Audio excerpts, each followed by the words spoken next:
Thailand. This is Ray. My co-author is Aimee Chris. Today I'll be talking about the impact of COVID-19 pandemic on women in Asia and Nigeria. Introduction. All over Asia, more than 17 million have been reported to have been affected by the pandemic, with over 300,000 people who died, which included women. In Nigeria, about 188,243 cases have been reported by almost the end of August, and 2,000 people have died. All of these have included women. The pandemic affects everyone without exception, but the pandemic has unique impacts on women. This paper has two research questions. What is the impact of the pandemic on women in Asia and Nigeria? What are the responses of women in Asia and Nigeria to improve their situation under this health emergency? Methodology. This paper is a qualitative case study that produces a grounded theory. The research sites are Asia and Nigeria. For the data collection for Asia, documents of Asia-based international non-governmental organization, which has consultative status with the United Nations, were used.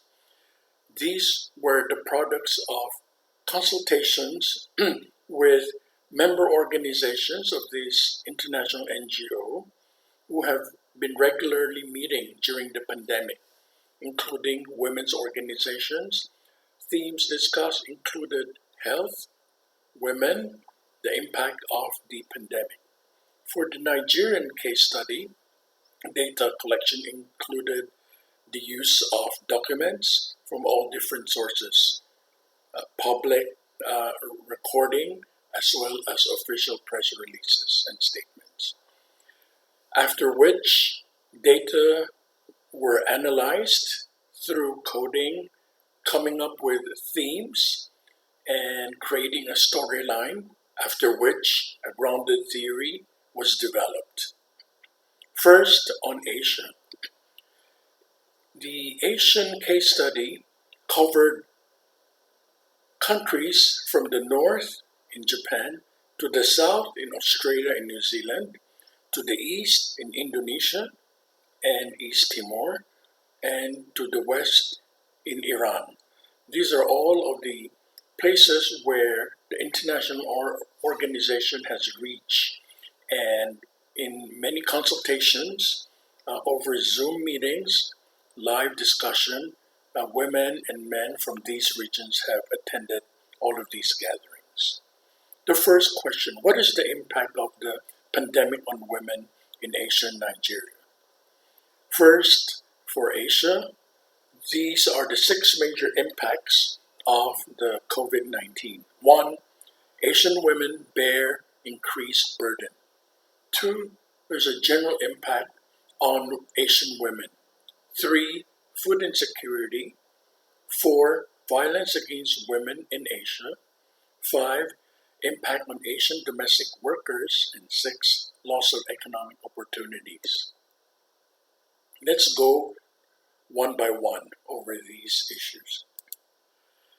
Number 1, on the impact on Asian women, according to the United Nations Women in Asia Pacific region, they said there are 4 major impacts of the pandemic. 1, during the lockdowns, predominantly male security forces have increased misconduct because of the need to check the status of people crossing borders, crossing cities, to going to other cities, and a lot of misconduct happened during these physical checks. Number 2, there's increase in domestic violence against women because both partners stayed home during the lockdown and quarantine.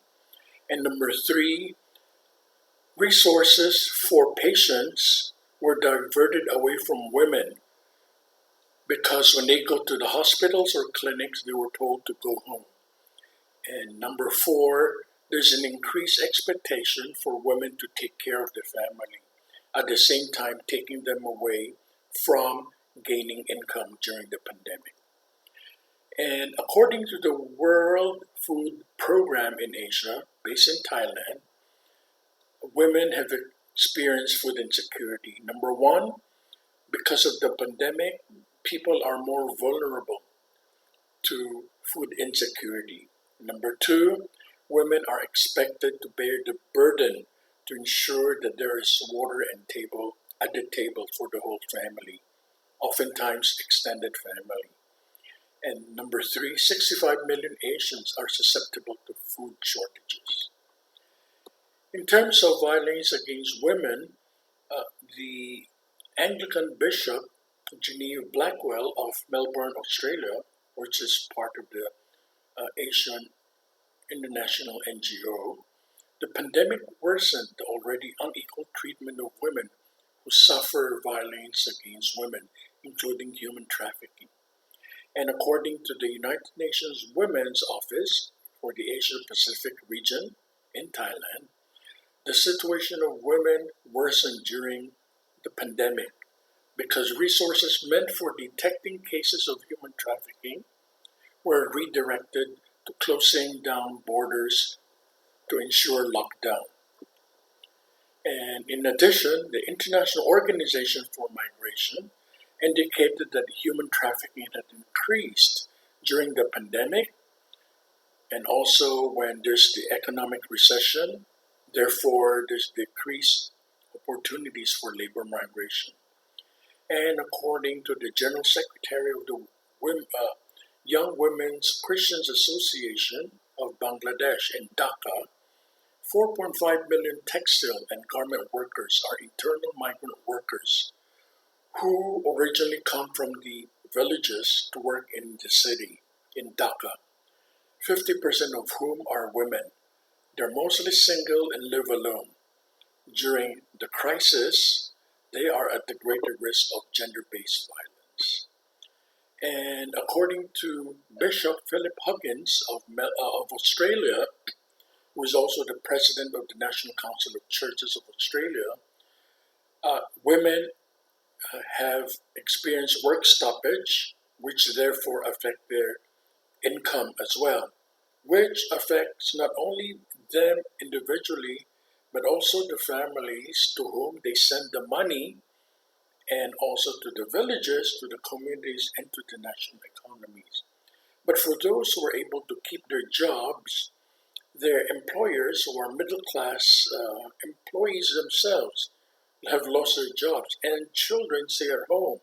So the Asian domestic workers have increased workload because the whole family is at home. And they also have increased chances of getting the virus because oftentimes Asian domestic workers do not have their own single bedroom. And another impact of the pandemic on Asian women would be the loss of income. According to the South Asians for Human Rights in Asia, the United Arab Emirates government had allowed companies to decrease salaries, and Asian workers do not have access to redress their grievances, and this has increased the mental health challenges of Asian workers. And according to Hanbit Ree, who's with the Youth Commission of the World Council of Churches in Geneva, Switzerland, in South Korea, women ministers were the first to be laid off because they're considered non-essential workers in churches. And according to the Global Alliance Against Trafficking in Women, the pandemic had led to 6 major issues. 1, closure of businesses. 2, violation of labor contract. 3, problems in the system of recruiting workers. Number 4, exploitation at the workplace. Number 5, non-payment or late payment of wages. And 6, all of which lead to human trafficking in Asia. Now let's go to Nigeria. According to Aimee Chris's research, These are the four major impacts of the COVID-19 pandemic on women in Nigeria. One, healthcare. Two, increased poverty, and many women who are in unsecured low-paying jobs in the informal sectors are involved in micro businesses. And since they have lost their job during the pandemic, and in addition, they have the burden of taking care of the household as well as for the sick, to, including extended family members. Number three, this has a great impact on the economy, including women who also contribute their income for family use.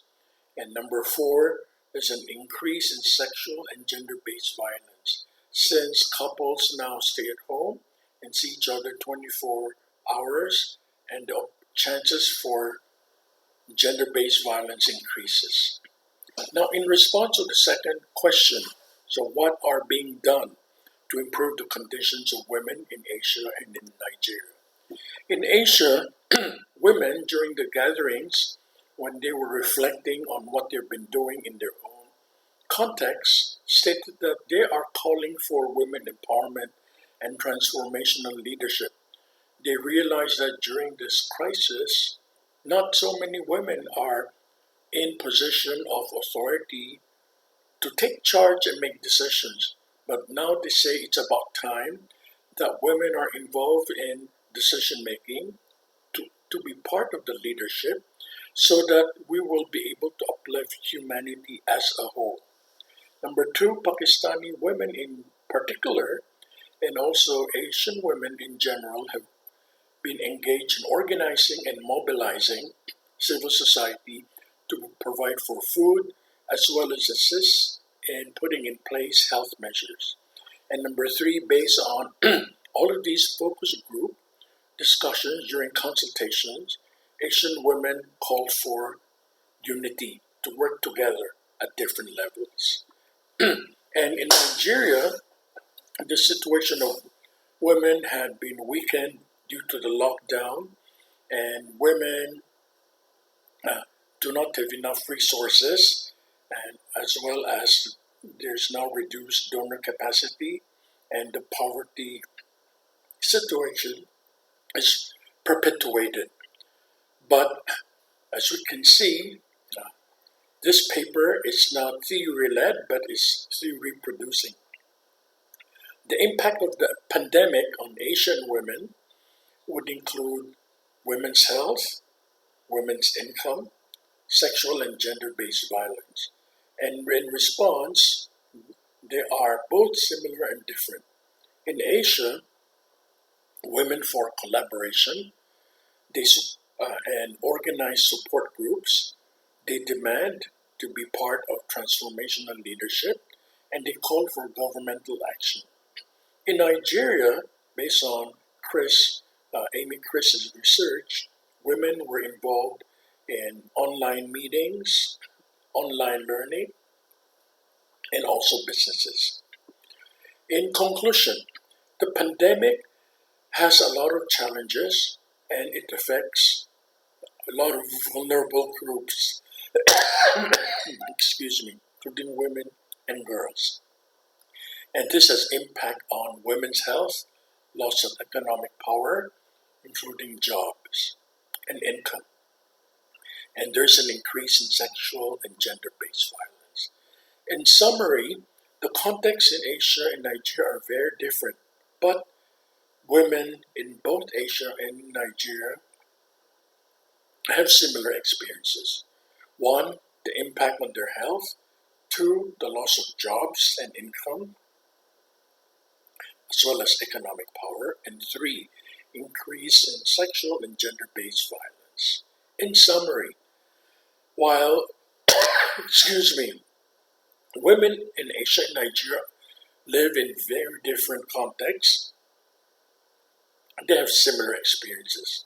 One, the impact of the COVID-19 pandemic on their health. Two, loss of economic power. Three, increase in gender-based violence. However, Women's actions take different forms in Nigeria and in Asia. In Nigeria, women engage in online communication, businesses, and workshops. In Asia, women collaborate, form support groups, and call for governments to take action. Thank you.